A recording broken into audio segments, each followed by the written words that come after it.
Hi everyone and welcome to my channel. In this video I'm covering the topic of trigonometry. It's covered in Form 3 and Form 4 and even Form 5 sometimes.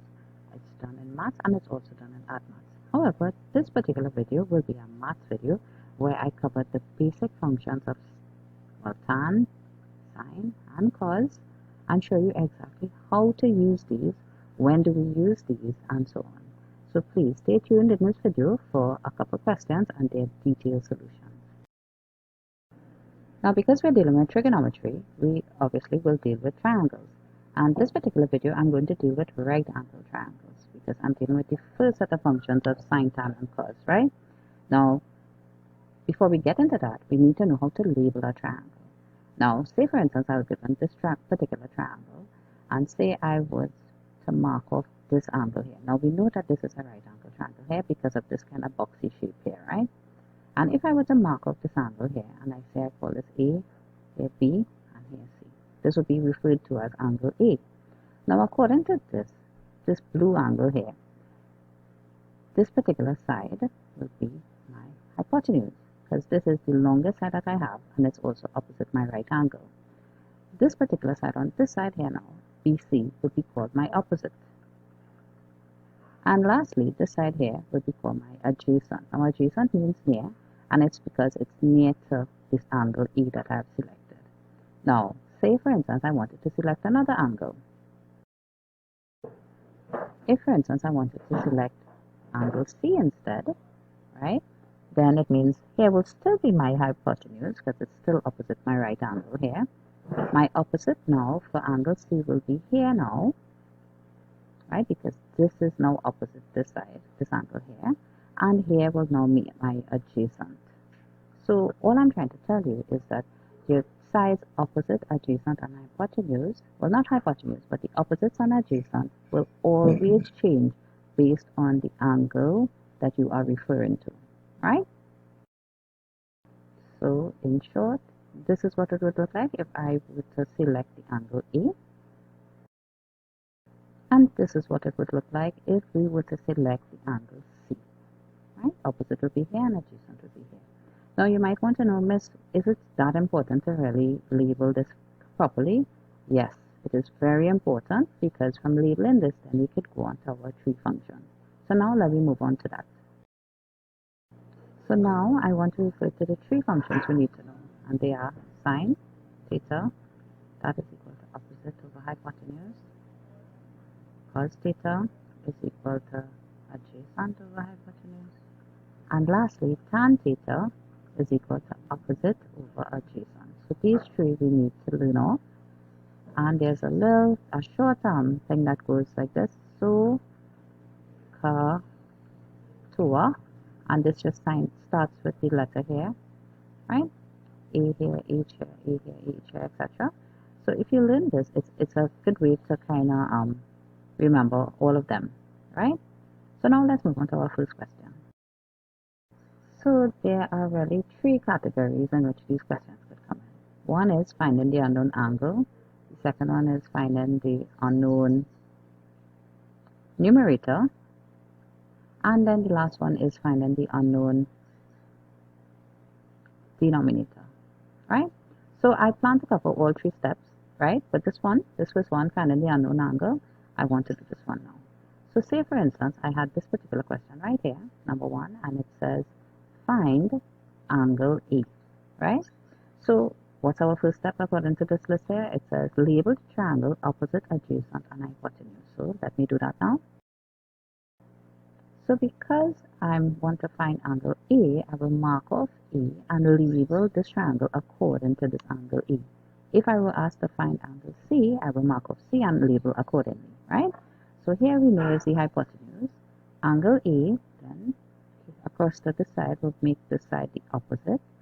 Since this side is close to angle A, here will be my adjacent. So that's my first step covered. Second, analyze the triangle to see what is given and what is required. Now, what is given? I'm given the opposite and adjacent, and I need to find the angle. So I did that.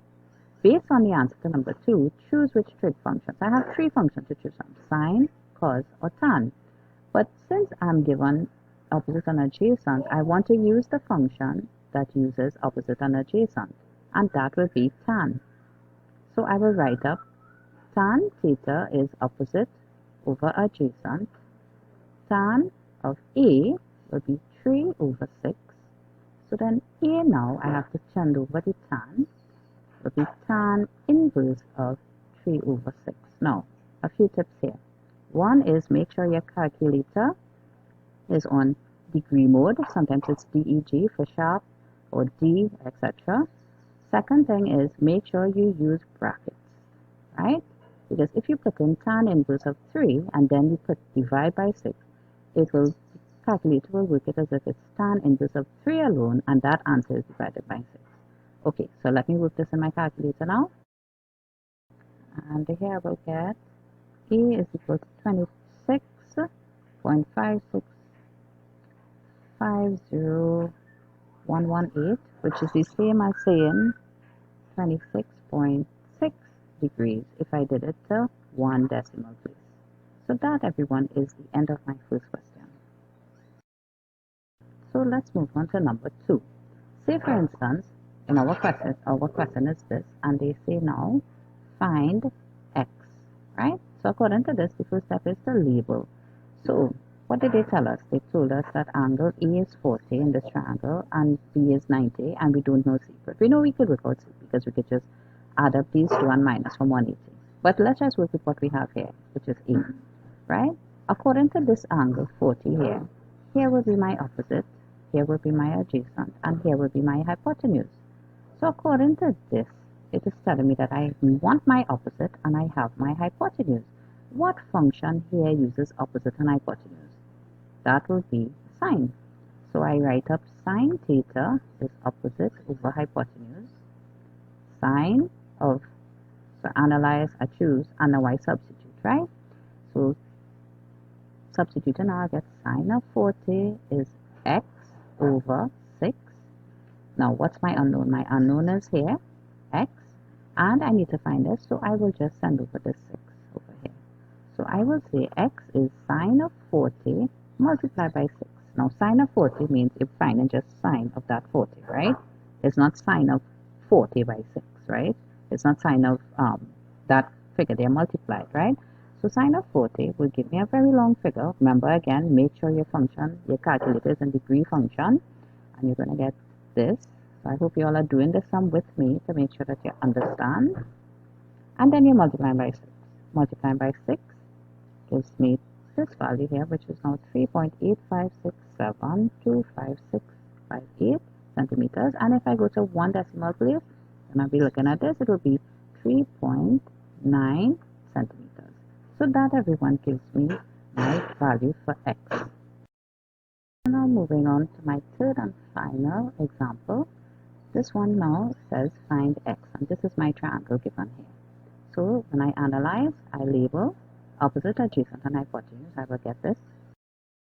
So this is telling me that I have a right angle here, I have 38 degrees here, and of course we know we could find A. Let's work with angle C. So according to angle C, here will be my opposite, here will be my adjacent, and here is my hypotenuse. I have labeled. Now I analyze. I have my adjacent and I want to get my hypotenuse. What function uses adjacent and hypotenuse? That is cos. So I analyze and I write up my stuff. So I put cos theta is adjacent over hypotenuse. Now please write your formula each time. Cos of 38 is adjacent. What's adjacent? 5 over x. Now my unknown is the denominator. That's why I have this heading here, the denominator. So what I could simply do, I could swap these two. X is equal to 5 over cos 38. And once I work this out, plugging this into my calculator again, I will get 6.34, etc. And rounding that off, I get 6.3 centimeters. And that is the solution to this question. So everyone, in this particular video, I've covered all three functions, sine, tan, and cos, and I did all three. With respect to one, I found the angle. The second one I found, number 2, I found the numerator, and the third one I'm finding the denominator. So honestly, your question could come in any one of these three forms, and you can use any one of these functions. So please, I hope that you understand this video, And please feel free to check out my other videos if you need further explanations for other things. Thanks guys for tuning in.